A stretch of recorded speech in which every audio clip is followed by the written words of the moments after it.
در قلب تاریکی پیدا میشه، حزن پیدا میشه، غمگینی پیدا میشه.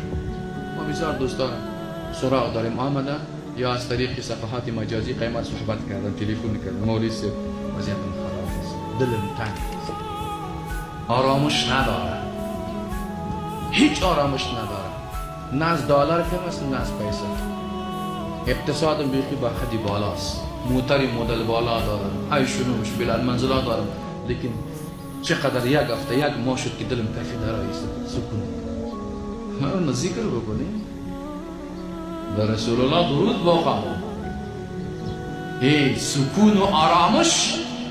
اگر میخوایی که در قلبت سکون و آرامش پیدا شو علا بدیک لازم غیر از اینکه چاره نداری کاکا. قلبت ذاکر شد، قلبت کجا ذاکر میشه؟ دکانداری ذاکر میشه؟ بس 100 سال نمیشه در قصای دنیا میشه نه، در فیسبوک میشه نه، در اینترنت خود به خود ذاکر میشه نه.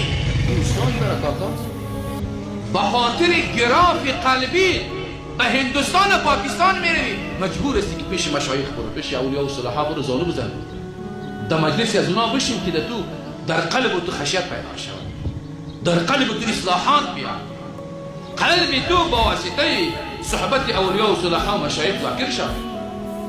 در تحت همین آیت که الا بذکر الله که با ذکر خدا در قلب اطمینان و سکون پیدا میشه، کدام مردم است؟ قاضی ثناء الله پانیپاتی سر میفرماید هم الصوفیه. بودی مذهبی نوشته کرده، یه اهل تصوف است. اهل تصوف هزارن باز چه کرده؟ شرک است و کفر است. روز پشت این پایش کردن.